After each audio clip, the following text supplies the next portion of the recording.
I'm Tina, guitar player from Berlin, and today I would like to talk about the first 40 seconds of Kurt Rosenwinkel's intro to Peace. And I got that question from Len Scholar: how much planning does he do when he's thinking about playing a tune like this in a solo context?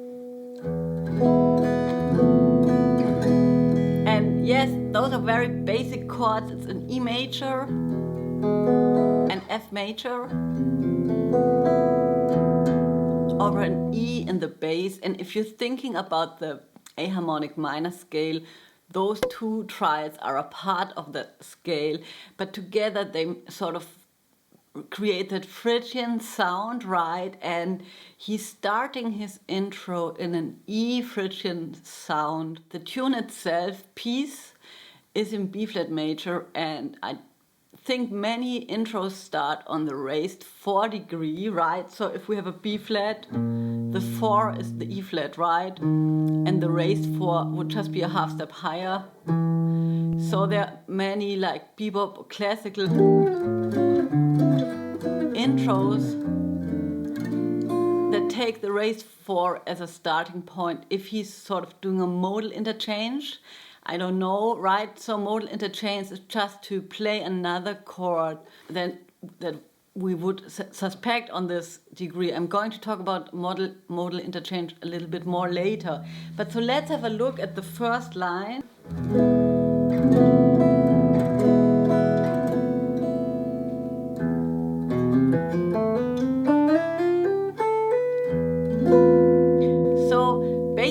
You can think C major scale, right? Because on the 3rd degree there's the E Phrygian scale.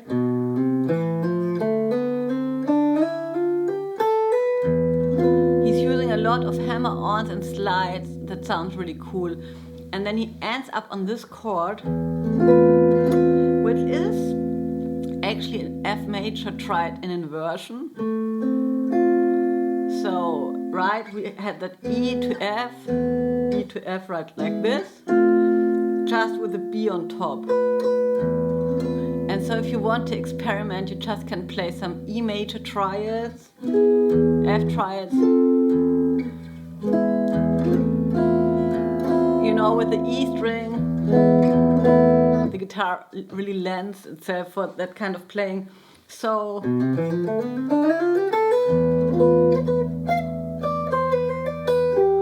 that's all still C major scale, so E Phrygian, right?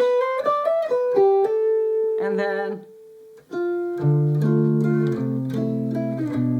which is so beautiful, he's playing like a chunk of chords, this D minor, C6,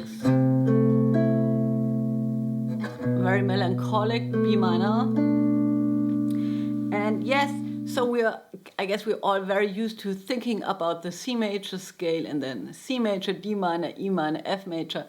But we could also think about the E minor as a starting point, as our Phrygian sound, and then starting all the chords from the E minor, F major, G major, A minor, and so ahead.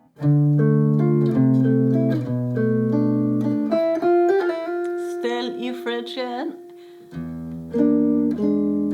Now it's getting interesting. This is my favorite part because E Phrygian and the E altered sound and E7 altered sound is very closely related, and Kurt Rosenwinkel has also been talking about this in his masterclass Guitarmony, right? And so if we think about the E as a Phrygian sound in the beginning, the E pedal, right? But now we're thinking about an E dominant 7th chord, right? So, and we have a look at this small snippet here. And that reminded me of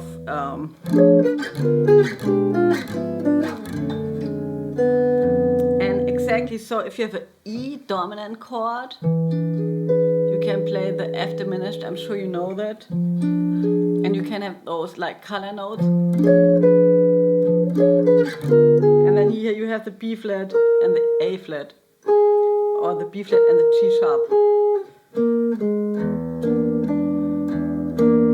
So sort of an E dominant 7th chord, right?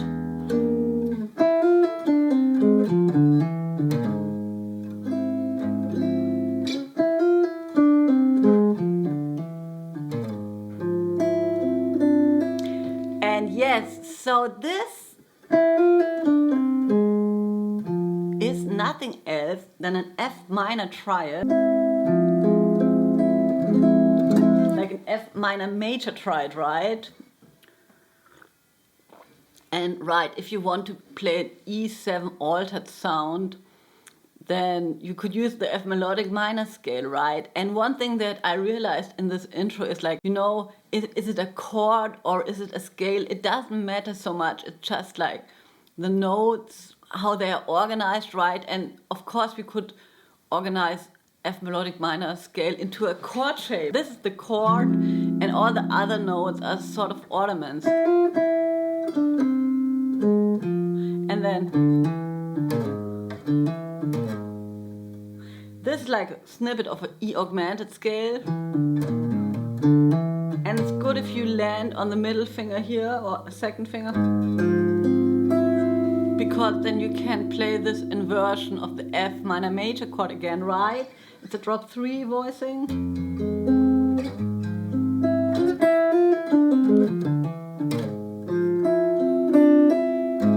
So all the time we're sort of in an E7 altered chord, and now comes the time to resolve it, right, to an A minor chord. I find that such a cool idea, right? So basically starting out in an E Phrygian sound, morphing it into an E7 altered dominant sound, and then 5-1, right? E7 to the A minor.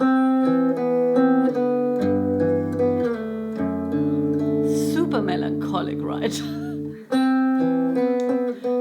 Could be a pop song. So it's playing like an A minor. Let's play it here. G major 6. Very much like here. Which the conclusion for me is that he's thinking more like in groups of chords that belong together, sort of a voice leading to make a sound with groups of chords, right? And yes, so we have A minor, G, and D with F sharp in the bass. And this G is our pivot chord. I'm sorry, the garbage disposal outside. So one word about the chords, the voicing. So he's playing like open triads like this A minor. And yes, so here's the A, it's the root, and the 5, the E, and the C. And when you just can voice lead it, right?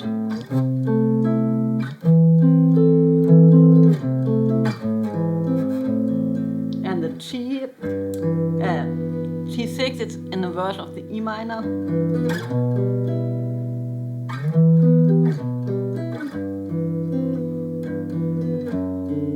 So those chords in itself are already very beautiful, and with the spread voicing, it's worth exploring. Also, another thing that it's nice to take a note is this A flat major 5 or F minor major chord in inversion.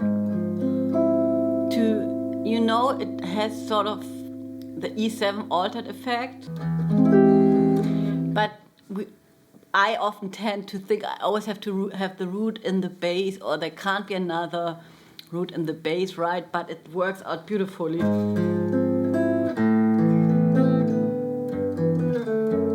So, and this G is our pivot chord, because up to this moment we have been like an E Phrygian, going to A minor, like the 6th degree of C major.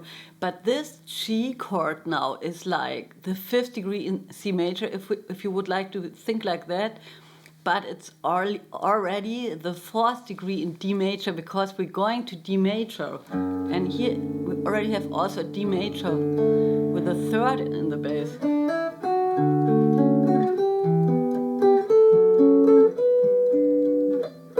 So this is really like, you know, your D major chords from the D major scale. It reminds me of Lush Life a little bit. And then he does this beautiful thing.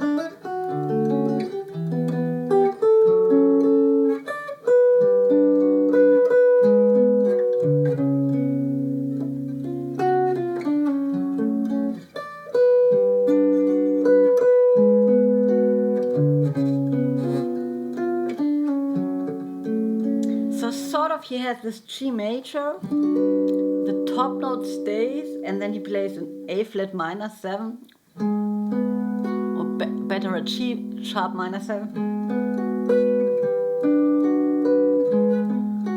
And it's a 2-5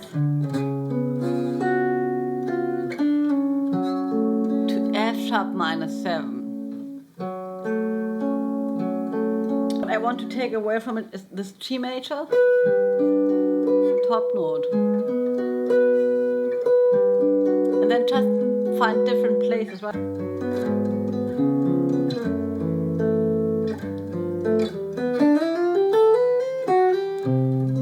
And we're back in C major, so what happened? So sort of we had that F sharp minor thing, which is on the sharp 4 degree of C major. I don't know. This is sort of like a half broken G 7/4. All G, right back to the G chord, which is on the 5th degree of C major, but it's on the 4th degree on D major as well. And then this chord. It's cool. It's a cool chord. I never played. It's really like a triad, very classical sounding, right? So sort of he made like a detour to D major and sort of going back to C major via the F sharp minor 7 chord, right? And then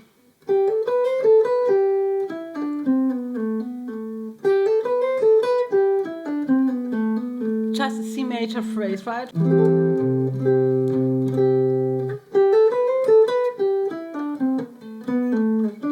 Ending on the D, and then he's playing this shape that many of you know, but maybe not on the lower 4 strings. It's a B7 sharp 9 chord, Jimi Hendrix chord. Back to the Phrygian sound, right?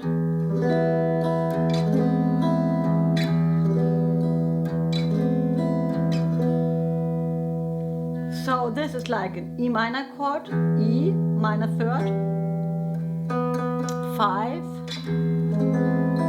and then going to major, G sharp and C, more like the altered sound. So you can think about this E pedal as sort of a frame for this intro, and in my opinion now it really starts because he has dialed in his sound now.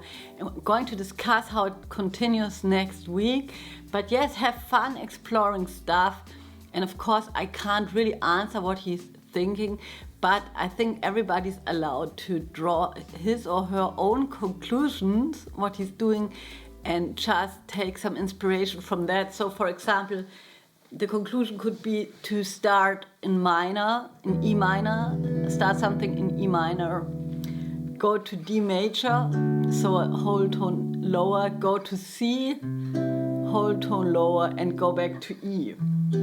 But I think in the end what he's doing, he's sort of channeling what he's hearing, I guess, and that comes from years of playing and checking out music. So I guess I would say he would say he's not thinking. Don't think, just if you're good enough, the stuff you want to hear, it will come out. Hope I could help you a little bit, and I see you around. Bye.